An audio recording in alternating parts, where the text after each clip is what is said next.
Seigneur. Bonsoir. Fait que l'étude de ce soir, c'est vivre dans une totale dépendance du Saint-Esprit. Merci Seigneur. Fait que je vais mettre un peu de musique en arrière. Merci Seigneur.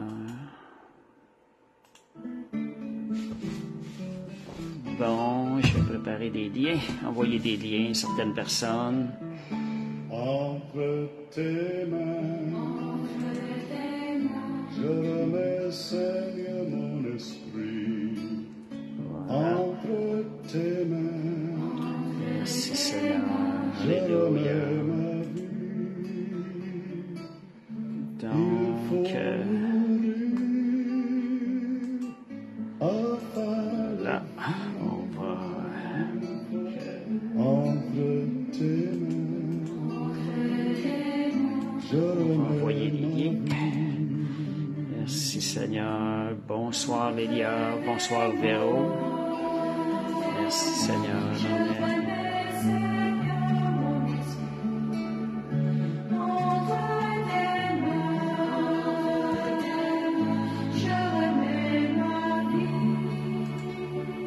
Voilà, je vais distribuer les liens.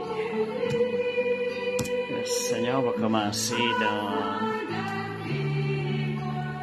quelques minutes, dans 3-4 minutes. Dans ce temps-là, je vais distribuer les liens.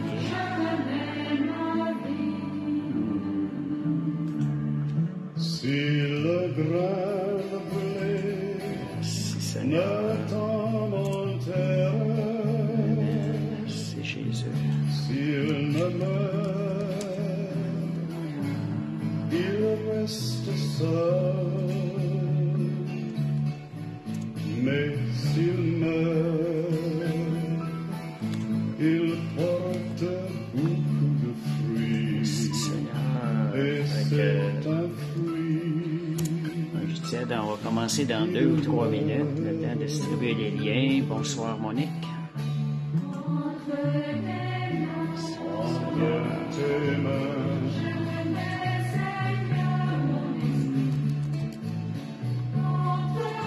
Merci Seigneur. entre tes mains,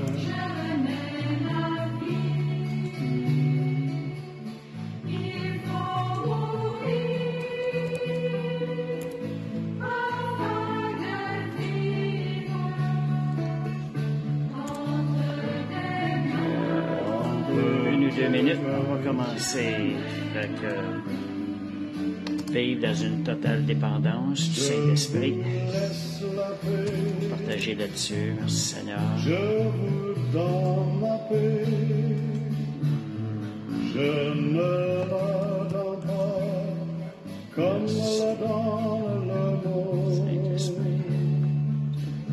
Que votre cœur Alléluia. cesse de Merci se Seigneur. Bonsoir Michel. garder courage. J'ai vaincu le monde. Entre tes mains, je remets, Seigneur, mon esprit. Entre tes mains, je remets ma vie. Bon, on va commencer. Je pense qu'on est prêt. Bonsoir Brigitte. Entre tes mains, je remets ma vie.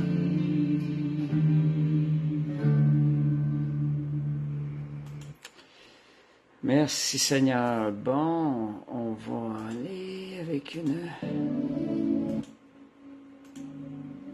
OK, bonsoir. Fait qu'on va commencer avec la prière. Père Céleste, on te remercie pour la grâce, Seigneur, ce privilège, Seigneur Dieu, d'être transformé par ta parole, par le travail du Saint-Esprit. Savons que le Saint-Esprit travaille à la perfection et c'est ce qu'on veut dans nos vies. Le Saint-Esprit a ce qu'il y a de meilleur pour nous. Merci pour cette grâce, cet accès que nous avons auprès du Saint-Esprit. par le sang de Jésus et par la grâce de Dieu, le don du Père Céleste. Amen. Merci Seigneur. OK. Bon, vivre, bonsoir à tout le monde. Vivre dans une totale dépendance du Saint-Esprit. Pourquoi que j'ai ça à cœur? Je réalisais, c'est en pensant à l'évangélisation, je regardais, je vois comment le Seigneur des fois ouvre des portes et il me surprend souvent. Quand il ouvre des portes, je ne peux que le glorifier. Je vois que c'est pas mon œuvre, mais c'est son œuvre. Puis des fois, je me demandais, je dis pourtant, Seigneur, il me semble que j'ai pas prié tant que ça, mais je vois que tu ouvres des portes. Je vois tellement la grâce de Dieu. Puis je réalisais que le Seigneur regarde à la dépendance qu'on a dans le Saint-Esprit. Donc, il y a vraiment quelque chose de fait de dépendre du Saint-Esprit qui nous ouvre les portes à ce que le Saint-Esprit se manifeste et travaille à travers nous. Puis on sait quand c'est lui qui travaille, c'est ce qu'il y a de mieux, il travaille à la perfection. Je vais commencer aussi avec le verset de la, de la version Summer, qui est Galates 5,16. Dans la version habituelle, ça dit « Marchez selon l'Esprit, et vous n'accomplirez pas les désirs de la chair. » Mais dans la version du Summer, j'aime cette version-là. Ça dit « Menez votre vie dans la dépendance du Saint-Esprit, et vous n'obéirez pas aux désirs qui animent l'homme livré à lui-même. » Ça veut dire, lorsqu'on est dépendant, on se rend dépendant du Saint-Esprit, c'est lui qui se lève. On lui laisse la place dans notre vie, lui se lève et c'est lui qui travaille à travers nous. On devient un vase où le Saint-Esprit peut agir librement et nous remplir du même coup. Fait que, donc, si on revient au mot dépendance, demeurer ou vivre sous une dépendance, ça signifie ça sous-entend d'être en rapport ou en liaison étroite avec quelque chose ou quelqu'un qui nous conditionne, qui nous régit, dans lequel on est soumis, être soumis à une autorité et n'avoir pas d'autonomie et de volonté propre. On a renoncé à notre volonté propre pour suivre celle du Saint-Esprit. Et de ne pas agir selon le moi, selon les désirs du moi personnel. Avoir remis le contrôle de notre vie, le volant de notre vie à quelqu'un d'autre en qui nous avons mis une entière confiance. Et c'est ça le Saint-Esprit. Le mot dépendance, ça rejoint ça. Seigneur, aide-nous à rentrer dans cette dépendance parce qu'on va voir les bienfaits de tout ça ce soir-là.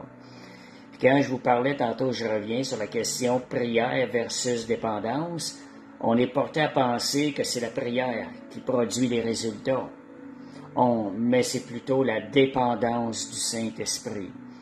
C'est ça, Brigitte parle d'abandonner l'ego. Pour être dépendant, on abandonne des choses pour dépendre de d'autres choses.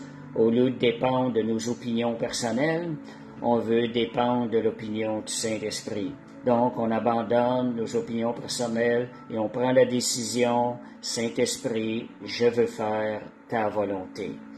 C'est toi, je me rends dépendant de toi parce que je veux te laisser la place dans ma vie. Viens travailler à travers moi. Donc, comme je vous disais, la dépendance, c'est ce qui m'avait fait réaliser dans l'évangélisation. Je ressens une dépendance au Saint-Esprit quand j'évangélise, pour qu'il ouvre les portes, pour les paroles qui sortent, pour les contacts, comment créer des contacts, rentrer dans la conversation. Je le vois tellement agir à ce niveau-là, il me surprend parfois. Fait que, merci Seigneur. Chercher les intérêts du Saint-Esprit, non plus nos intérêts personnels. Donc, souvent, est-ce à cause de la prière? Non, c'est plutôt à cause de la dépendance du Saint-Esprit qu'on voit des résultats et qu'on permet au Saint-Esprit. La prière, par contre, elle dispose notre cœur à dépendre davantage du Saint-Esprit. Elle nous amène à dépendre de lui. Mais il faut être conscient que quand on prie, on a ce focus-là, on travaille dans le même sens que la prière, on se rend dépendant du Saint-Esprit afin de le voir agir. Merci Seigneur, Alléluia. Fait que souvent aussi, moi, je pratique beaucoup la confession, dans le sens, je laisse aller mon cœur. Souvent, j'ai dit, Saint-Esprit, je veux dépendre de toi. Je veux être dépendant de toi, Saint-Esprit.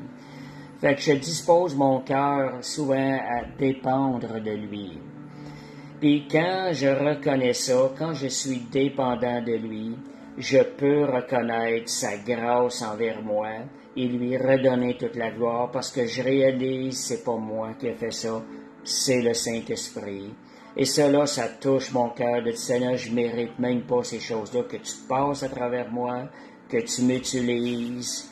Mais Seigneur, je te redonne la gloire.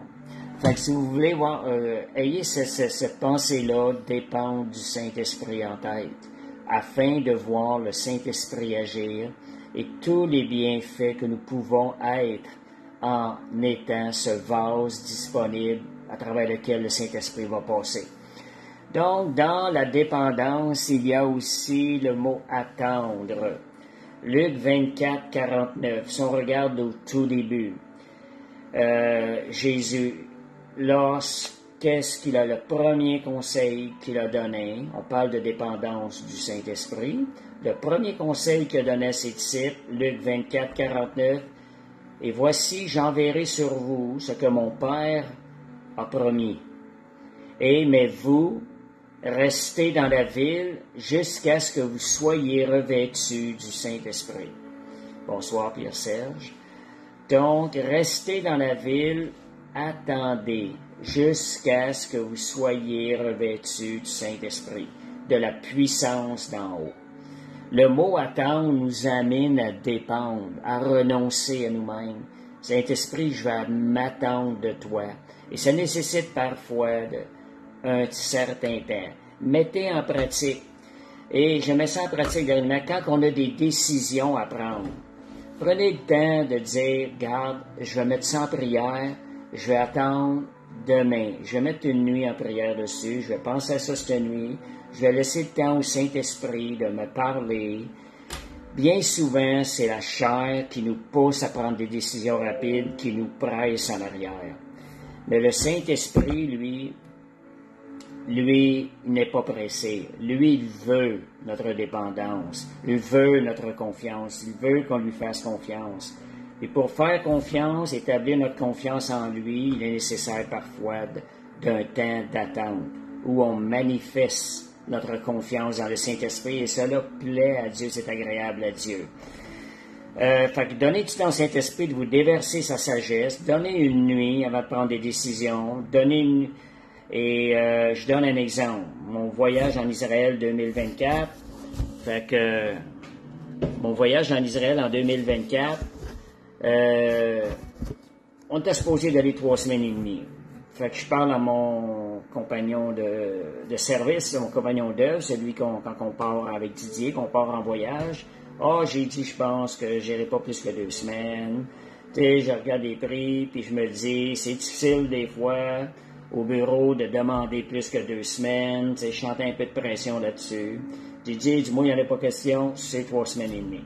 Ben, j'ai dit, laisse-moi une nuit, demande au Saint-Esprit qu'il me montre un peu sa volonté là-dedans. En m'attendant que j'étais pour prendre cette décision. Le lendemain matin, quand je me suis réveillé, mes pensées étaient différentes. Je sentais le Saint-Esprit à l'intérieur de moi qui me disait, cet endroit-là est un endroit particulier à Jérusalem. Beaucoup de personnes de partout, toutes les nations se rendent à cet endroit-là avec un désir de me rencontrer. Ils le font pour me rencontrer.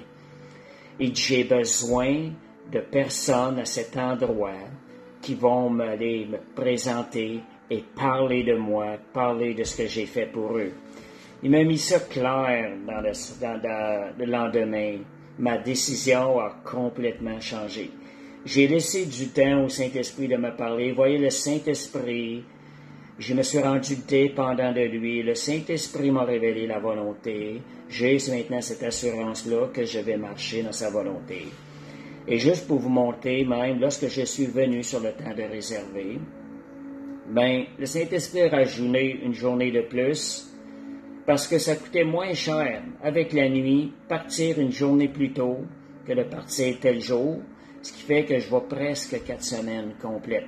Fait que vous voyez comment le Saint-Esprit m'a montré clairement son désir que je sois là pour partager ce qu'il a fait pour les gens à la croix. Fait que, et tout ça était dans le désir. Regardez, je vais laisser un temps au Saint-Esprit, je vais attendre. En attendant, on se rend dépendant du Saint-Esprit. Fait que c'est un des mots-clés pour la dépendance et on voit le travail agir à ce niveau-là. Et ce que ça permet, bien souvent, comme je dis, la chair veut prendre des décisions vides. Donc, le fait d'attendre, de stopper la chair, permet à la chair de se dégonfler. Ça permet de laisser mourir la chair, d'être plus en mesure d'entendre et de reconnaître la voix de l'Esprit. La chair veut souvent agir rapidement. Faisons mourir la chair en attendant. Démontrons à Dieu notre désir de dépendre du Saint-Esprit. Donc, merci Seigneur. Une autre chose, le mot consolateur. On va parler du consolateur. Avant son départ de ce monde, le Seigneur Jésus avait promis un consolateur ou un paraclète, en d'autres mots, à ses disciples. Et Jean 14, 16 à 17 à 26, je vous donne un peu des références, j'ai ressorti des références, et ça dit, donc c'est Jean 14, versets 16, 17 et verset 26, ça dit, « Moi, je prierai le Père, il vous donnera un autre consolateur. » Si on s'arrête à ce mot-là, consolateur, ça sous-entend intimité. Donc, en gardant une intimité plus grande avec le Saint-Esprit, il nous sera plus facile de dépendre de lui et de lui faire confiance. Il faut apprendre à lui parler. Parlez au Saint-Esprit à chaque jour. C'est le compagnon qui a été mis à vos côtés pour qu'il vous accompagne. Et dans le verset 14, ça dit « afin qu'il demeure éternellement avec nous ». Donc, c'est vraiment le compagnon qui nous a été donné aujourd'hui, qui nous permet d'être en communion avec Dieu le Père, Dieu le Fils et Dieu le Saint-Esprit. Parlez au Saint-Esprit. Saint-Esprit, guide-moi. Saint-Esprit, montre-moi ce que tu veux que je fasse. Et quand je vous disais, afin qu'il demeure éternellement avec vous, c'est dit la parole. Le consolateur demeure avec nous. C'est une présence avec nous ici-bas, tout comme Jésus avec ses disciples. Le Saint-Esprit avec nous, c'est Dieu en nous. Et de ce fait, nous sommes la présence physique de Jésus pour le monde autour de nous, parce que Jésus habite en nous par le Saint-Esprit. Et nous sommes Jésus ici-bas pour manifester sa puissance ici-bas autour de nous. Donc, Jésus manifeste sa puissance à travers nous ici-bas. Galates 2:20, ça dit, « Si je vis, ce n'est plus moi qui vis, c'est Christ qui vit en moi. Ma vie, c'est Christ. » Apprenez à le déclarer dans votre vie. Réalisez votre identité. Ma vie, c'est Christ. Alléluia. Merci Seigneur.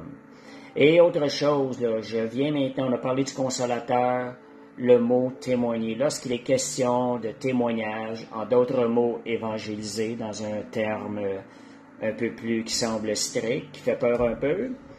Mais Jean 15, 26, 27, ça dit, « Quand sera venu le consolateur que je vous enverrai de la part du Père, l'Esprit de vérité qui vient du Père, et il rendra témoignage de moi. » Voyez, le Saint-Esprit est responsable de rendre témoignage. Donc, de témoigner aux gens autour de nous, de témoigner efficacement, fait partie de l'œuvre du Saint-Esprit. Comptons sur le Saint-Esprit. C'est pas par nos forces. Et ça dit, vous aussi, vous rendrez témoignage parce que vous êtes avec moi dès le commencement. Témoigner, évangéliser efficacement, c'est l'œuvre du Saint-Esprit. En apprenant à dépendre de lui, le moi a moins de place et nous laissons plus de place au Saint-Esprit. Puis comme je le disais, Saint-Esprit, je veux dépendre de toi. Viens, Saint-Esprit. Jean 16, verset 13, ça dit, mais quand l'Esprit de vérité sera venu, il vous conduira dans toute la vérité. Qui aimera ça, être conduit dans la vérité? Donc, pourquoi? Pour nous guider, donc, en résumé, pourquoi un consolateur? Pour nous guider, pour nous instruire, pour nous soutenir dans notre marche quotidienne et surtout pour nous aider dans le ministère de la prédication de la parole de l'Évangile. Le Saint-Esprit, c'est une de ses fonctions principales de nous aider à annoncer l'Évangile, à prêcher l'Évangile aux gens qui ne le connaissent pas. Donc, nous devons donc pour cela demeurer en communion avec lui, le Saint-Esprit, parler-lui, réaliser sa présence avec vous parce qu'il est éternellement avec nous et vivre dans une totale dépendance du Saint-Esprit. Pratiquez-le. C'est avec lui, car c'est avec lui que va se réaliser la promesse de faire plus d'œuvres que le Seigneur lui-même. Jean 14, 12, ça dit, « En vérité, je vous le dis, celui qui croit en moi fera aussi les œuvres que je fais, et il en fera de plus grandes, parce que je m'en vais au Père. » Voyez, cette promesse-là s'accomplit par le Saint-Esprit qui vit en nous, et plus on lui laisse la place, plus on est dépendant du Saint-Esprit, plus il travaille à travers nous. Fait que, merci Seigneur. Maintenant, les préalables pour dépendre du Saint-Esprit. Les choses vont nous aider. On va aller décortiquer un peu comment être plus dépendant du Saint-Esprit. Donc, il y a des conditions de base pour jouir de la présence du Saint-Esprit en nous et entrer dans une dépendance vis-à-vis de lui pour notre vie. Voyez, on dit jouir, c'est une grâce, c'est quelque chose qui est bon de réaliser la présence du Saint-Esprit avec nous. Donc, premièrement, être né de nouveau. Jean 3, verset 3 à 7. Je vais aller le lire, ce verset-là. Jean 3, verset 3 à 7. Donc, c'est un prérequis d'avoir reçu la nouvelle vie. Et ça, si vous ne l'avez pas reçu, pour ceux qui écouteraient, qui sembleraient ne pas avoir reçu cette vie-là, demandez et vous recevrez. Le Seigneur va accorder ça parce que le Saint-Dieu se plaît à donner ceux qui demandent le Saint-Esprit. C'est-à-dire, en vérité, je vous le dis, si un homme ne naît de nouveau, il ne peut voir le royaume de Dieu. Si tu n'es pas né de nouveau, tu ne peux voir le royaume de Dieu. Jésus lui dit au verset 5, « Si un homme ne naît d'eau et d'esprit, il ne peut entrer dans le royaume de Dieu. » Donc, il faut être né d'eau et de l'Esprit de Dieu pour pouvoir entrer dans le royaume de Dieu. Ce qui est né de la chair est chair, et ce qui est né de l'Esprit est esprit. Certaines personnes disent, « Ah, je l'ai depuis que je suis jeune, depuis que je suis né, depuis que je suis petit, depuis que je suis venu au monde. » Non, c'est une deuxième naissance. Ce que tu as eu au monde, c'est une naissance dans la chair. Le Saint-Esprit n'a pas son habitation en vous tant et aussi longtemps que Dieu n'a pas planté la vie de Jésus en vous. Et pour que Dieu plante la vie de Jésus en vous, bien, vous devrez lui ouvrir le cœur et le rechercher. Fait que c'est ce que ça dit, ces versets-là. Et ça dit au verset 7, ça dit, bon, verset, c'est ce qui est né de la chair est chair. On est né de notre mère charnelle, c'est chair. Ce qui est né de l'esprit est esprit. Qui est esprit? Dieu est esprit. Nous devons naître de Dieu. C'est une naissance, c'est quelque chose de nouveau. Et le verset 7, l'avertissement de Jésus, qui est quand même assez clair, « Ne t'étonne pas que je t'ai dit, il faut que vous naissiez de nouveau. » Donc, c'est un prérequis pour pouvoir marcher avec le Saint-Esprit. Donc, OK. Et deuxième prérequis, c'est un choix aussi qu'on en fait, c'est un engagement à se soumettre au Saint-Esprit. Si on dit qu'on veut dépendre du Saint-Esprit, on se soumet au Saint-Esprit. Marchez selon l'Esprit et vous n'accomplirez pas les désirs de la chair. Galates 5,16, dans la version la plus connue. Tout comme le baptême, marcher dans l'Esprit, c'est un engagement. C'est pas juste une décision une fois, c'est un engagement continuel. On doit exprimer le désir de connaître sa volonté, de lui obéir. Beaucoup de gens veulent connaître la volonté de Dieu. Beaucoup, combien il y en a qui cherchent, « Ah, j'aimerais ça entendre Dieu me parler. J'aimerais ça. » Mais quand Dieu parle, il parle des fois par une petite voix. Arrive le moment d'obéir, qu'est-ce qu'on fait avec ça? Oh, c'est pas pareil. Oh, je suis pas intéressé, moi, là. Moi, j'ai mes pensées, j'ai ma manière de voir les choses, là.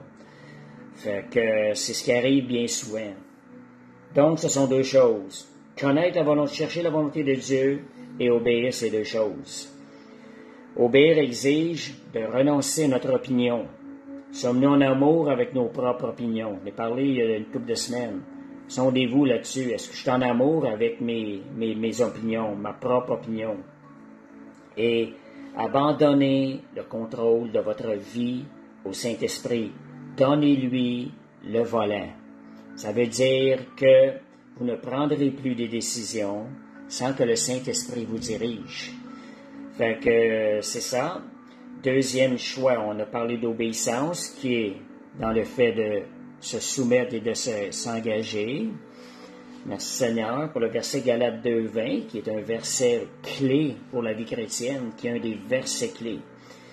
Mourir à soi-même, réaliser que ce n'est plus nous qui vivons, mais c'est Christ qui vit en nous, et cela se fait par le Saint-Esprit. Si Seigneur. Un autre point aussi qui est un préalable pour prendre la dépendance du Saint-Esprit. On parle de dépendance, soumission. C'est d'être rempli d'humilité. Pas de force, de pouvoir qu'on pense, mais plutôt être rempli d'humilité. Et ça va nous permettre de se soumettre et d'entendre la voix de l'Esprit. 1 Pierre 5, verset 5. Soyez revêtus d'humilité, car Dieu résiste aux orgueilleux et la grâce, il les donne aux humbles, à celui qui sont soumis. Merci Seigneur. Dans toutes nos voies, nous devons agir avec humilité et être soumis les uns aux autres. Il y a l'humilité avec Dieu, mais il y a aussi l'humilité envers les hommes, envers les frères et les sœurs. Certaines personnes n'ont pas de difficulté à s'humilier devant Dieu, mais envers les frères et les sœurs, c'est une autre chose. C'est l'humilité qu'il faut pratiquer. Philippiens 2:3, ça dit « Ne faites rien par esprit de dispute ou par gloire, mais que l'humilité vous fasse regarder les autres, vos frères et vos sœurs, dans la foi, comme étant au-dessus de vous-même. » C'est ce que le verset Philippiens 2, verset 3 nous exhorte. Je pense qu'il faut se sonder des fois devant le Seigneur. C'est une chose d'être humble devant Dieu, mais c'est une autre chose d'être humble devant les frères et les sœurs. Et le Seigneur nous demande d'avoir cette humilité-là. Et l'humilité précède très souvent, réalisez ça là, ça peut vous inciter là, l'humilité précède très souvent une action puissante de l'Esprit de Dieu. Parce que Dieu résiste aux orgueilleux et Dieu ne veut pas donner sa gloire aux autres. Si vous demeurez dans l'humilité, vous allez glorifier Dieu quand les choses arrivent. Le prophète Samuel le prophète Samuel, quand il a entendu les instructions de son mentor, l'appel du Seigneur, il est allé voir son mentor. Il a reçu les instructions du mentor auxquelles il a obéi. Le mentor lui a dit quoi faire pour entendre et répondre à Dieu. Il a obéi. Il est devenu l'un des plus grands prophètes en Israël. Et Moïse est celui que Dieu parlait face à face, sans détour. Et la Bible dit de lui qu'il était l'homme le plus humble de toute la terre. Voyez la gloire qui s'est manifestée à travers Moïse. Dieu a rendu témoignage en faveur de ces hommes-là en manifestant sa gloire. Si vous voulez voir d'une action puissante du Saint-Esprit, recherchez l'humilité en toutes choses. Et un des versets qui est mentionné à l'écran, là, l'humilité précède la gloire. Ça vient résumer ce que j'étais en train de dire. Une autre chose qui sont des prérequis, c'est notre façon de méditer, de mettre en pratique la parole de Dieu par une vie de sanctification. Donc, avoir une vie de sanctification. En mettant en pratique la parole de Dieu, On montre au Seigneur que nous l'aimons en vérité. En le faisant, nous grandissons en foi, en connaissance, en sainteté, en amour. On rend ainsi notre être disponible, propice à l'action du Saint-Esprit dans notre vie. Donc, je dirais, vivons une vie de sanctification permanente. Selon Ecclésiaste 9.8, ça dit « Qu'en tout temps, tes vêtements soient blancs. » C'est beau ces versets-là, ça l'incite à rechercher ces choses-là. « Qu'en tout temps, tes vêtements soient blancs. » Oui, Seigneur, je le veux, mais je veux dépendre de toi. Je veux ces choses-là en dépendant de toi, Saint-Esprit. C'est le désir. Ces désirs-là vont nous emmener à rechercher la dépendance dans le Saint-Esprit. Dernière chose comme prérequis, soyez en prière. Priez sans cesse. Priez en intelligence et priez en esprit. Prier en intelligence, on le voit dans Romains 8.26. Et prier en esprit, on le voit dans 1 Corinthiens 14.2. Donc, tout ce que nous avons de besoin, demandons-le en prière. On a besoin de force lors de la tentation. Seigneur, on te demande, garde-moi, protège-moi, sois ma force, donne-moi la force de résister. Et nous devons agir ou sans conséquence, fuir ces choses-là.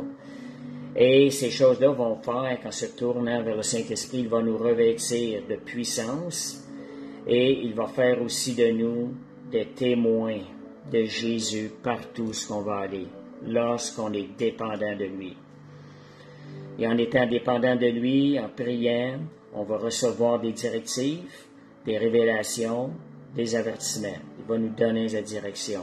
Donc, la prière est un prérequis aussi préalable à dépendre davantage du Saint-Esprit, à grandir dans la dépendance du Saint-Esprit.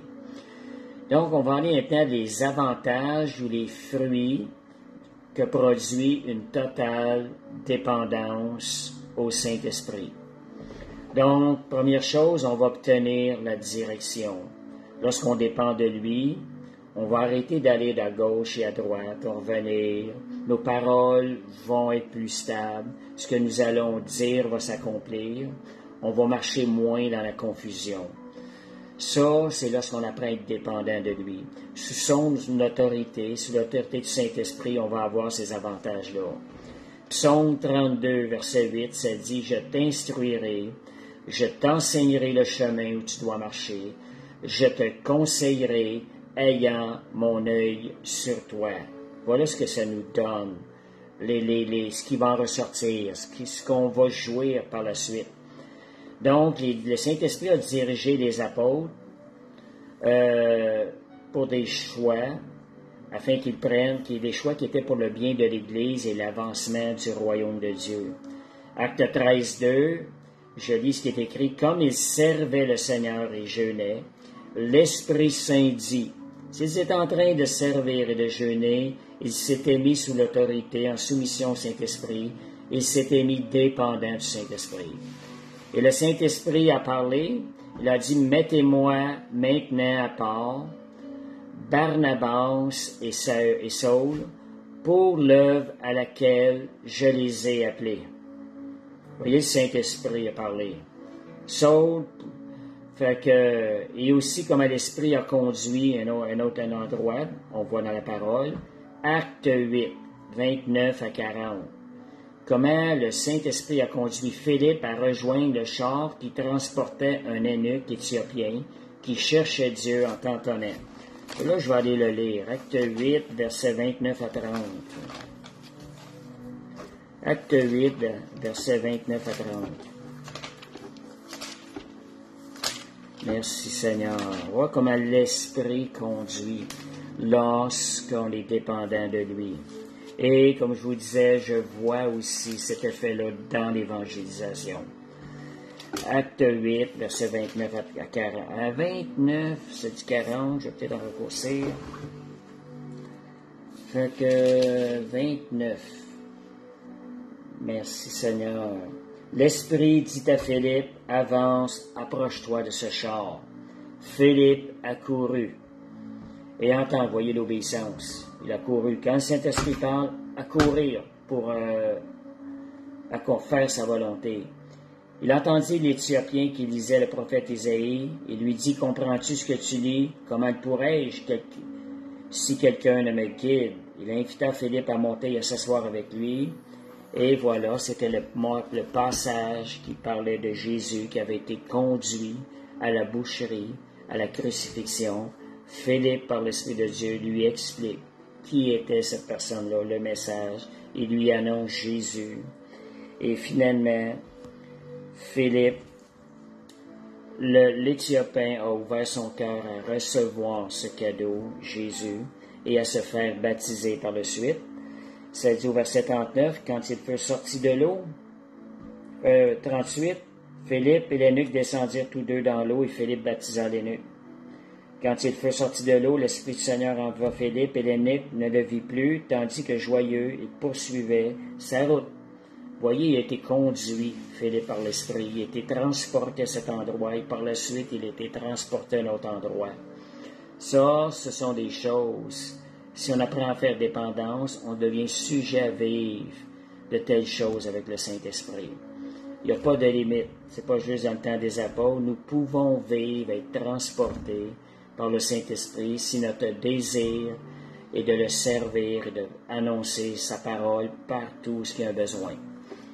Autre chose dans les avantages ou les fruits, c'est qu'on obtient son discernement et ses révélations.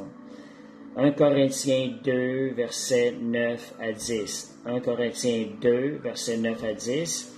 Comme il est écrit, ce sont des choses que l'œil n'a point vues, que l'oreille n'a point entendues, des choses que Dieu a préparées pour ceux qui l'aiment. Dieu nous les a révélées comment? Par l'Esprit. Car l'Esprit sont de tout, même les profondeurs de Dieu. Voulons-nous ces choses-là du Saint-Esprit, le discernement? Voulons-nous entendre l'Esprit nous diriger, nous révéler des choses? Fait que soyons de plus en plus dépendants. Seul l'Esprit Saint peut nous communiquer un esprit de discernement et de révélation. On est limité dans notre vision par les apparences que l'on voit de nos yeux. Le Saint-Esprit va nous donner la profondeur des choses. Et Éphésiens 1, 17, 18, qui dit de la prière de Paul, qui demande un esprit de sagesse et de révélation. Et ça dit, illumine les yeux de notre cœur. L'Esprit de Dieu, si on lui demande, va nous donner sagesse et révélation, discernement. Et cependant, l'Esprit de Dieu qui vit dans les cœurs et qui sont des reins, connaît la pensée profonde de Dieu. C'est ce qu'on vient de lire. Donc, c'est l'Esprit qui peut nous révéler la profondeur du cœur lorsqu'on parle avec des personnes. C'est lui qui connaît l'authenticité du cœur. Il peut nous le révéler. Donc, c'est pour ça qu'il faut être sensible au Saint-Esprit. Si on veut faire, on veut entretenir les personnes, les aider dans la foi. Il faut être à l'écoute, il faut être sensible à la voix de l'Esprit. Il faut rechercher une intimité, être plus près du Saint-Esprit. Puis ça, essayer de le faire en tout moment, même si on est dans la journée. Donc, un autre résultat, avantage, fruit d'une totale dépendance. On produit le fruit merveilleux de l'Esprit, celui de l'amour. L'amour envers Dieu, envers nos frères et sœurs et envers nos ennemis. Galates 5, 22, ça commence, mais le fruit de l'Esprit, c'est l'amour. C'est le Saint-Esprit qui met en nous le vouloir et le faire, Philippiens 2, 13. Il nous rend capables d'accomplir le plus grand commandement, qui est celui d'aimer Dieu de tout notre cœur. C'est lui, le Saint-Esprit, qui nous rend capables d'aimer Dieu de tout notre cœur, de toute notre âme, de toutes nos pensées, et d'aimer aussi notre prochain. Sans l'amour, on n'est rien. La parole dit. C'est seulement lorsqu'on a reçu le Saint-Esprit, on parlait tantôt de Jean 3, maître de l'Esprit de Dieu, que nous pouvons véritablement aimer ceux qui nous font du mal, aimer nos ennemis. Demandez, vous avez besoin de force, Seigneur, je voudrais, Seigneur, faire ta volonté. Tu me demandes d'aimer les gens qui m'ont fait du tort. Seigneur, rends-moi capable. Aide-moi, Saint-Esprit. Fait que demandez et vous recevrez. C'est un verset clé, ça, dans la vie chrétienne. Puis on regarde, ici je donne des témoignages des gens qui ont été capables d'aimer leur ennemi, ce qui est impossible dans le naturel. Étienne, qui est rempli du Saint-Esprit, qui disait à haute voix, « Ne leur impute point du Saint-Esprit pendant qu'on le lapidait. » Et qu'est-ce que ça a produit? Voyez le résultat. Le Saint-Esprit l'a rendu capable d'aimer à travers la persécution et de prier ces choses-là. Sa prière a été exaucée pour certaines personnes qui étaient là. Cette prière a renversé la colère de Dieu, mais aussi a permis à Saül de devenir l'apôtre Paul, parce qu'il était là après sa conversion. Ça a permis à Saül de devenir un fils de Dieu, un grand apôtre qui a gagné des âmes pour Christ. Seul l'amour divin, qui est un fruit de l'Esprit, est désintéressé et aime au-delà des apparences et des faiblesses. C'est seulement Dieu, en réalité, par le Saint-Esprit, qui peut nous rendre capables d'aimer nos ennemis. Donc, j'ajoute aussi comme bénéfice les autres fruits de l'Esprit. Je vais juste les mentionner. C'est ceux qui sont marqués dans l'Esprit. Le fruit de l'Esprit va paraître, va se dégager à travers nous. Les autres fruits, c'est la joie, la paix, la patience, la bonté, la bienveillance, la fidélité, la douceur et la maîtrise de soi. Voyez comment ces ont dit, qui aimerait pas manifester tous ces fruits-là dans leur vie? Mais demandez, Saint-Esprit, je veux ces choses, je veux me rendre dépendant de toi. Donc, vivre dans la dépendance, je termine dans bientôt, très bientôt. S'il y en a qui veulent partager quelque chose, préparez-vous. Vivre dans la dépendance, abandonnez le contrôle de votre vie entre les mains du Saint-Esprit. Abandonnez le contrôle de votre vie. Sondez-vous. Y a-t-il des endroits dans votre vie où je garde contrôle? Abandonnez ça entre les mains du Seigneur, c'est un acte de foi. Mais vous allez voir le fruit merveilleux qui en découle de ça. Donc, une dernière prière, ce que je disais, que le Saint-Esprit puisse nous donner à toi et à moi de nous soumettre à lui et de l'honorer en lui accordant une totale dépendance. Saint-Esprit, rends-moi capable de me soumettre à toi pour t'honorer et accorde-moi par ta grâce de vivre une totale dépendance de toi. Merci Seigneur. Alléluia. Dieu est bon. Donc, c'était le sujet de ce soir. Merci Seigneur. Je pense que des fois, moi en tout cas, c'est un besoin de réécouter, même si c'est moi qui l'apporte, ça me fait du bien de réécouter. Plus je l'écoute, plus la parole nous transforme à l'image de Jésus. Que merci Seigneur. S'il y en a qui veulent partager quelque chose, je laisse la porte ouverte pour quelques minutes. Et j'espère que ça va vous donner le goût d'être dépendant du Saint-Esprit davantage. J'en veux plus. Je le répète au Seigneur, Seigneur, rends-moi dépendant de toi parce que j'ai besoin, je veux l'œuvre parfaite du Saint-Esprit. Je sais que le Saint-Esprit travaille à la perfection. Je veux ce qui est de lui. Je veux plus de lui dans ma vie. Fait que merci Seigneur. Et je vais attendre juste quelques secondes. J'ai pas personne qui a demandé à se joindre. Et je vais terminer avec une prière. Oh, Alléluia. Père Céleste, te remercions pour la grâce. Père Céleste, la grâce d'entendre parler de toi et de connaître le Saint-Esprit. La grâce de ce qu'un jour, le Saint-Esprit est venu habiter en nous avec Jésus et le Père. Mais Seigneur, je te demande d'augmenter notre désir, Seigneur Dieu, pour chacun de nous qui écoutons ça. Augmente en nous le désir de dépendre du Saint-Esprit davantage, afin de faire la joie du Père Céleste et de glorifier davantage Jésus. Père, je te remercie de ce privilège. Je prie que tu bénisses chaque personne ce soir et cette semaine et que par le Saint-Esprit, tu leur rappelles, Seigneur Dieu, ce qui est enseigné ce soir. Amen. Merci Seigneur.